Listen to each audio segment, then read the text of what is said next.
High বন্ধুরা, কেমন আছো? তা ডিউটি আজকে শেষ হয়ে গেল। ডিউটি থেকে চলে এসেছি। ডিউটি সকাল গেছি হচ্ছে 11টার সময় গেছি। আর এখন বাজে 11টা, মানে 11টার সময় বেরোইছি। পাক্কা 12 ঘন্টা ডিউটি হলো। 12 ঘন্টা ডিউটি করে রুমে এসেছি, খাওয়া দাওয়া করে এসেছি। এবার একটু আরাম করব। তো ভাবলাম যে দেখি তোমাদের সাথে একটু কথা বলি, ওই জন্য ভিডিওটা চালু করলাম। তা হোটেল লাইনে যারা কাজ করতে চাও, হোটেল লাইনে কাজ করতে পারো। হোটেল লাইন খুব ভালো লাইন। যদি মনে করো যে হোটেল লাইনে নিজের কেরিয়ার তৈরি করব, দুটো লাইন আছে। এক হচ্ছে ম্যানেজমেন্ট লাইন, মানে হোটেল ম্যানেজমেন্ট লাইন। আর একটা হচ্ছে ম্যানেজমেন্ট ছাড়া। ম্যানেজমেন্ট ছাড়া হলে তোমার যে প্রবলেমটা হবে সেটা হচ্ছে তোমাকে একদম গোড়ার থেকে শিখতে হবে। ঠিক আছে, মানে হেল্পারের থেকে শিখতে হবে। অনেকে কি করে, অনেকে ফার্স্ট স্টার্টিং এ হেল্পারে ঢুকতে পারে না। প্রথম ইউটিলিটিতে ঢোকে, মানে যারা থালাপত্র ধোয়া, কিচেন মিচেন সাফাই, এসব কাজ করে। আস্তে আস্তে কি হয়, তাদের ওইসব লাইনের থেকে আস্তে আস্তে হেল্পারের লাইনে ঢুকানো হয়। ঠিক আছে, প্রথম স্টার্টিং এ কাটিং শেখানো হয়। তারপরে কাটিং যখন সে শিখে যায়, আস্তে আস্তে তার ডিপার্টমেন্ট চেঞ্জ করা হয়। মানে যে আহ, অনেকগুলো সেকশন, মানে একটা কিচেন লাইনের মধ্যে অনেকগুলো সেকশন থাকে, সেই সেকশন চেঞ্জ করা হয়। কিরকম, প্রথম স্টার্টিং এ ধরো তুমি একটা ইউটিলিটি সেলে কাটিং উঠলো, কাটিং শেখানো হবে। তারপর তাকে ফ্রাই ফ্রাই করা শেখানো হবে। ফ্রাই করা শেখানোর পরে তাকে চম্পন দেওয়া হবে। ঠিক আছে, চম্পন মানে ফ্রাই মানে কি, যত রকমের ফ্রাইয়ের জিনিসপত্র আছে, মানে কিচেনের যে আইটেম গুলো হয়, সেই আইটেমের যে ফ্রাইয়ের জিনিসগুলো যায়, সেই ফ্রাই গুলো সব তাকে শিখানো হয়। শিখানোর পরে আর কাটিং এ কি হয়, কাটিং এ যত রকমের ভেজিটেবল আছে, যত রকমের মাছ, তারপর মাংস, এইসব কাটিং গুলো শেখানো হয়। আর ফ্রাইতে তো যত রকমের মানে ভাজাভাজির কাজ আছে সেগুলো শেখানো হয়। তারপরে তোমার হচ্ছে চম্পন আসে। চম্পনে কি শেখানো হয়, চম্পনে শেখানো হয় আছে একটা কেউটি, যে খাবার, ধরো একটা কাস্টমার খাবার অর্ডার দিল, তাতে যে খাবারটা অর্ডার দেবে সেই খাবার তো কিছু মিজা থাকে। দেখা যায় একটা ফ্রাইড রাইস দিল, সেই ফ্রাইড রাইসটার তো একটা মিজা আছে, যে এই জিনিসটা দিয়ে এই ফ্রাইড রাইসটা মারতে হবে। তো তার কাজ হচ্ছে, যে চম্পন ম্যান হয় তার কাজ হচ্ছে সেই মিজাটা বের করে দেওয়া। যে শেফরা থাকবে তাদেরকে সেই খাবারের মিজাটা রেডি করে টেবিলের উপর রেখে দেবে। শেফ সেই মিজাটা নিয়ে খাবারটা মারবে। এটা হচ্ছে চম্পন হয়। আর দ্বিতীয় হচ্ছে, এবারে ধাপ কিরকম, যেরকম এই যে সেটিং এর ছেলে, সেটিং এর ছেলে মানে ওই কাটিং এর ছেলে। তারপর দ্বিতীয় হচ্ছে তোমার চম্পন। তৃতীয় হচ্ছে রাইস নুডলস। ঠিক আছে, রাইস নুডলস যখনই আসবে, এই যে যে দুটো সেকশন, ফ্রাই সেকশন আর হচ্ছে কাটিং সেকশন, এটা হচ্ছে থার্ড কমির ছেলে থাকে। ঠিক আছে, থার্ড কমির ছেলে থাকে। আর যখনই তুমি রাইস নুডলস করবে, তখন টু কমির ছেলে হয়ে যাবে। ঠিক আছে, দ্বিতীয় কমির ছেলে হয়ে যাবে। তখন তুমি রাইস নুডলস মারছো। তাই রাইস নুডলস মারা, তখন যে চম্পন করে, সে চম্পন করতে করতে তাকে শেখানো হয় কিভাবে রাইস নুডলস মারতে হয়। ঠিক আছে, এবারে রাইস নুডলস যখন সে মারা শিখে যায়, তখন তাকে আহ, দেওয়া হয় হচ্ছে গ্রেভিতে। গ্রেভি মানে ফার্স্ট কমি, তাকে পুরোটা ফার্স্ট কমিতে দেওয়া হয়, যাতে তাকে শিখানো হয় সে রাইস নুডলস মারে, প্লাস প্র্যাকটিস করে যে কিভাবে একটা গ্রেভি মারতে হয়, একটা গ্রেভির কি টেস্ট হয়, একটা গ্রেভিতে কি কি দিতে হয়, কোন খাবারে কি মশলাপাতি যাবে, এইসব আছে ফার্স্ট কমির কাজ। ফার্স্ট কমি পুরো, মানে যখন একটা ফার্স্ট কমি 6 মাস বা আহ, 1 বছর 2 বছর ধরে যখন কন্টিনিউ করতে থাকবে ফার্স্ট কমির কাজ, তখন সে একটা ভালো ফার্স্ট কমিতে পরিণত হয়। এইবারটা দ্বিতীয়ত থাকে ডিসিডিপি। ঠিক আছে, মানে এরপরে যে ফার্স্ট কমি কমপ্লিট হয়ে যাওয়ার পরে ডিসিডিপি পদ থাকে। ডিসিডিপি পদে কি হয়, ফার্স্ট কমির কাজটা পুরো যখন তার শেখা যাবে, দ্বিতীয় শেখার পরে যে ডিসিডিপি থাকে, ডিসিডিপির কাজ হচ্ছে পুরো সেকশনের কোথায় কি ফার্স্ট কমি বা সেকেন্ড কমি বা থার্ড কমি, এদের গাইড করে গাইড করে বাড়ানো, যে ডিসিডিপি হয়। ঠিক আছে, ডিসিডিপি এদের গাইড করে। যে এই কাজ এখন করে, এই কাজ করতে হবে, এই কাজ এরকম ভাবে করতে হবে, এই খাবারে এই দিতে হবে। ডিসিডিপি এরকম ভাবে গাইড করে কিন্তু ছেলেদের, ঠিক আছে। এবার যে সিডিপি, এবার ডিসিডিপির পর আছে সিডিপি লেভেল। সিডিপি লেভেল যখন হয়ে যায় তখন কি হয়, সিডিপি কিন্তু শুধু ওর সিডিপির কাজ থাকে শুধু দেখাশোনা করা। দেখাশোনা বলতে ছেলেপেলেরা ঠিকঠাক কাজ করছে কিনা, বা কোনো খাবারে কোনো সমস্যা আছে নাকি, বা কোনো খাবার টেস্ট করা, বা কোনো খাবার দেখা যাচ্ছে কোনো ভুলভাল ভাবে পাস হচ্ছে কিনা। মানে দেখা যাচ্ছে একটা খাবার মানলো, সেই খাবারটা যেভাবে কাস্টমারের কাছে দেওয়ার কথা সেইভাবে ঠিক মতন যাচ্ছে কিনা, বা খাবারটার টেস্ট ঠিক হচ্ছে কিনা, খাবারটা যেসব নিজা দেওয়া আছে সেসব ঠিকঠাক দেওয়া আছে না, একটা সিডিপির কাজ কিন্তু এটা হয়, ঠিক আছে। তারপর যত দেখুন এই যে কোন রেস্টুরেন্টে কি মাল অর্ডার করতে হবে, বা রেস্টুরেন্টে কি মাল এখন আমার প্রয়োজন, এসব কাজ একটি সিডিপির কাজ হয়, ঠিক আছে। তো এবার সিডিপি লেভেল যখন আপনার পার হয়ে যাবে, সিডিপি লেভেলের পর থাকলে হচ্ছে একটা কিচেন কিচেন ইনচার্জ, মানে সুশেফ ধরো, ঠিক আছে। একজন সুশেফ, তার কাজ থাকবে যে পুরো কিচেনটাকে দেখাশোনা করা। পিছনে যতগুলো সেকশন থাকবে, দেখা যাচ্ছে আপনার চাইনিজ থাকতে পারে, ইন্ডিয়ান থাকতে পারে, কন্টিনেন্টাল থাকতে পারে, তারপর তন্দুর থাকতে পারে, তারপর তোমার পিজা থাকতে পারে, তারপর তোমার ইয়ে মেক্সিকান ইয়ে কি যেন বলে ওকে, না না, আহ, আরে বেকরি থাকতে পারে, ঠিক আছে। এরকম আরো বিভিন্ন, তারপর সুশি থাকতে পারে, ডিমসম থাকতে পারে। এই যে যতগুলো সেকশন থাকে, একজন সুশেফ কিন্তু সব ডিপার্টমেন্টের কাজ তার জানা থাকে, ঠিক আছে, সুশেফের। তো সুশেফ কি করে, এই যে যতগুলো আমি ডিপার্টমেন্টের কথা বললাম, যতগুলো সে ডিপার্টমেন্ট থাকে, এই ডিপার্টমেন্ট গুলো কিন্তু গাইড করার দায়িত্ব থাকে একজন সুশেফের। একজন সুশেফ, তার এই পুরো দায়িত্ব থাকে যে এই কোন জায়গায় কোনো প্রবলেম হচ্ছে কিনা, শেফেদের সাথে কথা বলে সেটা ডিসকাস করে, বা কোনো প্রবলেম থাকলে সেটা ঠিক করার চেষ্টা করে, বা কিচেনে কি কি করণীয়, কোন সেকশনে কি প্রবলেম হলে কি করতে হবে, বা কোনো দেখা যাচ্ছে কোনো সুশেফ আবার মাঝে মাঝে এসে খাবারও টেস্ট করে। এই নানান কাজ কিন্তু একজন সুশেফের থাকে। কিন্তু একজন সুশেফ হতে গেলে নিম্নপক্ষে 20 বছরের এক্সপিরিয়েন্স দরকার হয়। 20 থেকে 25 বছরের এক্সপিরিয়েন্স থাকলে তবেই একটা সুশেফ হতে পারে। কেন বলছি, দেখো আমি চাইনিজ সেকশন মানে ডিপার্টমেন্টে কাজ করি। তো চাইনিজ ডিপার্টমেন্টে আপনি যদি একজন ফার্স্ট কপি হতে যান, ভালো ফার্স্ট কপি, তাহলে কিন্তু আপনাকে কমপক্ষে 4-5 বছর টাইম লাগবে ভালো ফার্স্ট কপি হতে গেলে। কারণ সেকশন অনুযায়ী একটা সেকশন পার করতে একটা বছর লাগে, ঠিক আছে। কাটিং এর থেকে আপনি যখন কাটিং উঠবে, কাটিং ফার্স্ট হেল্পারে কাজে লাগবেন, তখন কাটিং থেকে আপনাকে যখন ফ্রাইতে চলবে 1 বছর টাইম লাগবে। ফ্রাই থেকে যখন আপনাকে চম্পনে তুলবে 1 বছর টাইম লাগবে। চম্পন থেকে যখন আপনাকে সেকেন্ড কমিতে তুলবে 1 বছর টাইম দেবে। সেকেন্ড কমিট থেকে যখন আপনাকে ফার্স্ট কমিতে তুলবে আরেকটা বছর। তো এখানে দেখেন 4টা বছর এখানে লেগে যাচ্ছে ফার্স্ট কমি হতে। এবারে যখন আপনি ডিসিডিপি হবেন, তো আরেকটা বছর লাগবে, সিডিপি হতে আরেকটা বছর লাগবে। তো এই যে ধাপ, এই ধাপ অনুযায়ী যারা মানে আগে বাড়ে, তাদের কিন্তু যে কোনো সমস্যা কিন্তু সে সঙ্গে সঙ্গে সমাধান করে দিতে পারে। আর যারা দেখা যাচ্ছে 2 বছরের মাথায় সিডি পেয়ে গেছে, 1 বছরের মাথায় সিডি পেয়ে গেছে, তাদের মধ্যে কিন্তু অতটা নলেজ থাকে না, ঠিক আছে।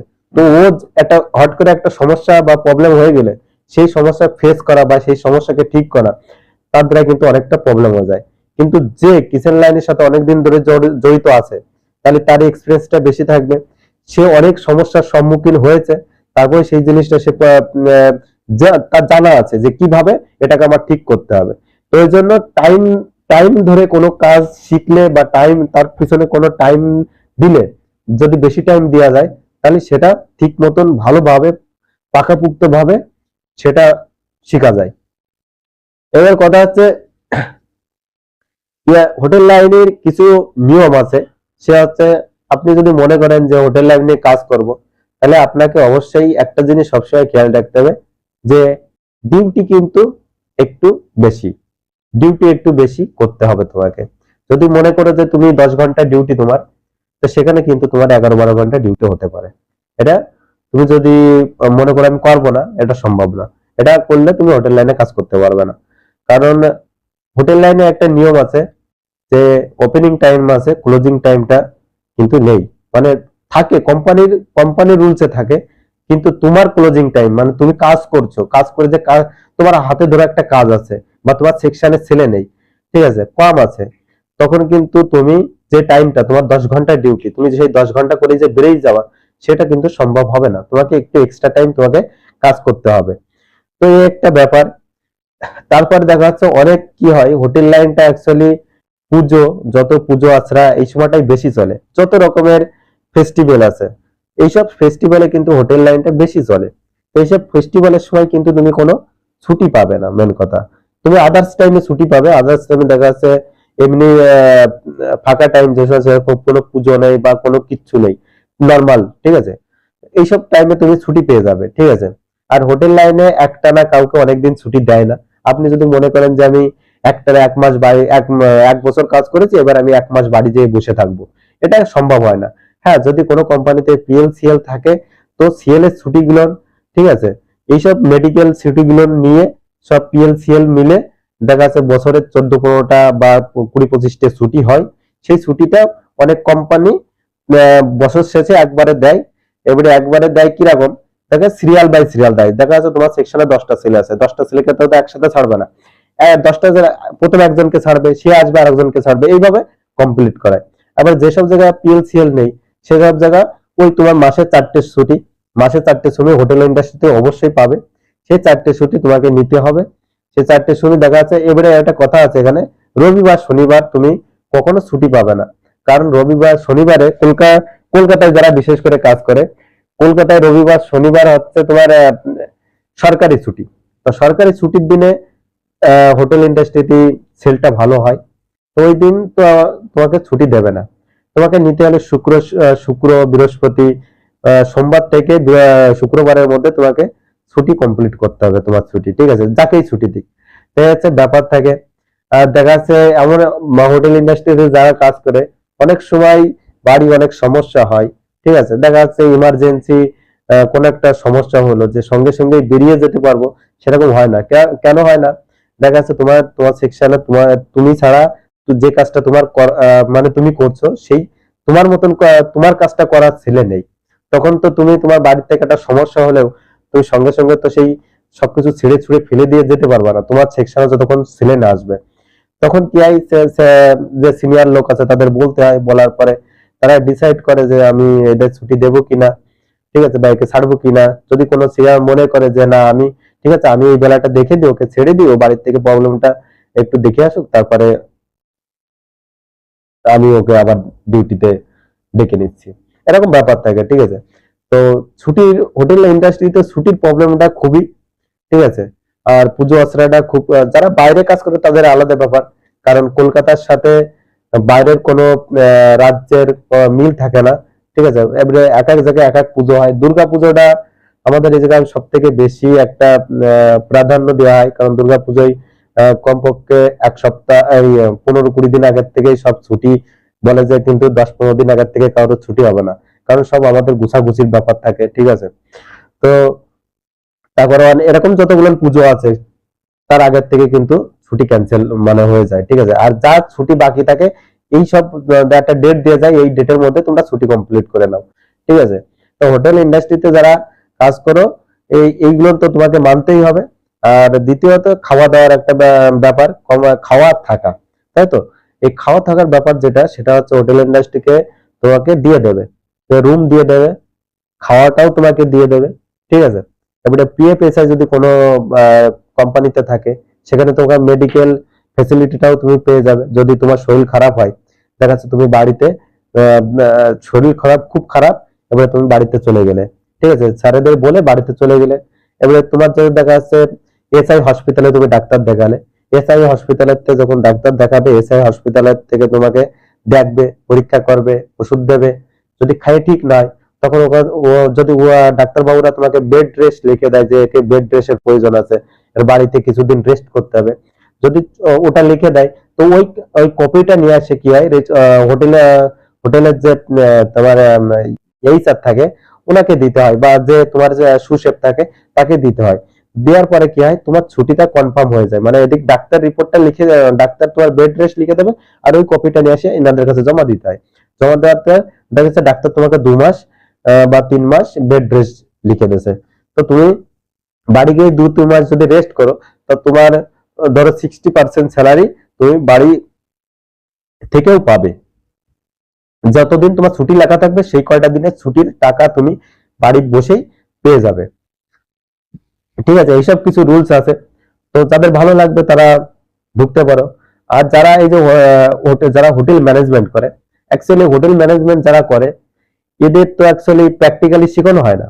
প্র্যাকটিক্যালি শেখানো হয়, এটা বলবো না যে শেখানো হয় না, কিন্তু একজন আহ, উম, মানে হোটেল ম্যানেজমেন্ট ছাড়া যে কাজটা শেখে সে একদম প্রথমের থেকেই প্র্যাকটিক্যালি শেখে। ঠিক আছে, কিন্তু হোটেল ম্যানেজমেন্ট যারা করে, হোটেল ম্যানেজমেন্ট যারা করে, মানে হোটেল ম্যানেজমেন্ট করে না যারা, তারা প্রথম থেকে প্র্যাকটিক্যালি শেখে। আর যারা হোটেল ম্যানেজমেন্ট করে তারা প্রথমেই প্র্যাকটিক্যালি শিখতে পারে না। কি হয়, তাকে প্রথমে থিওরি শিখোয়, মানে বই পড়ায় সেপেরা তাদের শিখোয় যে এই কাটিংটা এরকম হবে, ছবি আঁকায় দেখায় বা ভিডিওর মাধ্যমে, ভিডিওগ্রাফির মাধ্যমে দেখায়। ঠিক আছে, এই কাটিংটা হবে, এই কাটিং এর নাম এই, বা এই খাবারে এই মিজা যায়, এই খাবারে এই মশলা যায়। ঠিক আছে, এই খাবারটা এরকম টেস্ট হবে। এইসব হোটেল ইন্ডাস্ট্রিতে পড়ানো হয়। পড়ানোর পরে তাকে যখন তার হোটেলে একটা কোর্স তো থাকে, যে 1 বছর বা 2 বছর বা 3 বছর বা 5 বছর একটা কোর্স থাকে। কোর্সটা যখন কমপ্লিট হয়ে যায়, তাকে কি করে 6 মাসের জন্য কোনো একটি কোম্পানিতে তাকে পাঠিয়ে দেয়। ঠিক আছে, প্র্যাকটিক্যাল শেখানোর জন্য 6 মাসের জন্য কোনো একটা কোম্পানিতে তাকে পাঠিয়ে দেয়, যে তুমি যাও, এবারে আমরা তোমাকে এখানে পাঠাচ্ছি, তুমি এখানে যাও, যাই এবার তুমি নিজে হাতে প্র্যাকটিক্যালটা শিখে আসো। প্র্যাকটিক্যাল যখন তুমি সেখান থেকে 6 মাসের প্র্যাকটিক্যালটা নেবে, সেই যে হোটেলে যাবে সেখান থেকে তোমাকে একটা সার্টিফিকেট দেবে যে হ্যাঁ। এবারে কি হয়, ওদের যারা অ্যাকচুয়ালি যারা হোটেল ম্যানেজমেন্ট করে তারা প্রথম থেকেই আসছে উচ্চ লেভেলে থাকে। ঠিক আছে, মানে উচ্চ লেভেল কি, আহ, মানে সিডিপি লেভেলে প্রথম থেকেই থাকে। ঠিক আছে, তাদের লেভেলটা সিডিপি লেভেল প্রথম থেকে হয়। কিন্তু সিডিপি লেভেল থাকলেও তাদের কিন্তু প্র্যাকটিক্যালি থাকে না। কিন্তু তাদের একজন হেল্পার যত যেভাবে কাজ শেখে, যতই হোটেল ম্যানেজমেন্ট করুক, তাকে কিন্তু এসে সেই হেল্পারের মতনই তাকে কাজ শিখতে হবে। ঠিক আছে, হেল্পারের মতনই তাকে টাইম দিতে হয় হোটেলে। ঠিক আছে, দেওয়ার পরে কিন্তু হোটেল ম্যানেজমেন্ট করলে কি হয়, অনেক কিছু বইয়ের মধ্যে অনেক কিছু, অনেক ভালো ভালো শেফের অনেক রকমের জ্ঞান দেওয়া থাকে, সেই সবগুলো জানা যায়। বা একটা খাবারের যে ম্যানেজমেন্ট, ঠিক আছে, বা খাবারের হোটেল ইন্ডাস্ট্রির যে রুলস, হোটেল ইন্ডাস্ট্রির যে সিস্টেম, সেসব তোমাকে পড়ানো হয়। তো হোটেল ইন্ডাস্ট্রি সম্পর্কে তোমার ভালো জ্ঞান থাকে। কিন্তু একজন হোটেল ম্যানেজমেন্ট যে করিনি তার মধ্যেও সেই জ্ঞানটা থাকে, কিন্তু যে হোটেল ম্যানেজমেন্ট করেছে তার মতন অতটা থাকে না। ঠিক আছে, এই হচ্ছে ব্যাপার থাকে। কিন্তু একজন ছেলে হোটেল ম্যানেজমেন্ট না করলেও সে যদি দীর্ঘদিন ধরে হোটেল লাইনে কাজ করে, আস্তে আস্তে কিন্তু তার সেই হোটেল ম্যানেজমেন্ট সেলের মতনই জ্ঞান হয়ে যায়। ঠিক আছে, এই আছে ব্যাপার। তো যদি ভিডিওটা আমার ভালো লাগে অবশ্যই লাইক শেয়ার কমেন্ট করে দেবে। আর যদি পরবর্তীতে তোমাদের হোটেল সম্পর্কে কোনো আহ মানে কিছু জানার থাকে, তাহলে অবশ্যই কমেন্ট করতে পারো, অবশ্যই অ্যান্সার দিয়ে দেবো। ঠিক আছে, তো যদি আপনাদের চাইনিজ ডিপার্টমেন্ট নিয়ে কোনো কিছু জিজ্ঞেস করার থাকে অবশ্যই এসএমএস করে জানতে চাইলে আমি অবশ্যই জানাবো। কারণ অন্য কোনো ডিপার্টমেন্ট হলে আমি বলতে পারবো না, কারণ অন্য কোনো ডিপার্টমেন্টের কাজ আমার জানা নেই, এই জন্য আমি বলতে পারবো না। ঠিক আছে, তো অবশ্যই ভিডিওটা লাইক শেয়ার কমেন্ট করে দিও।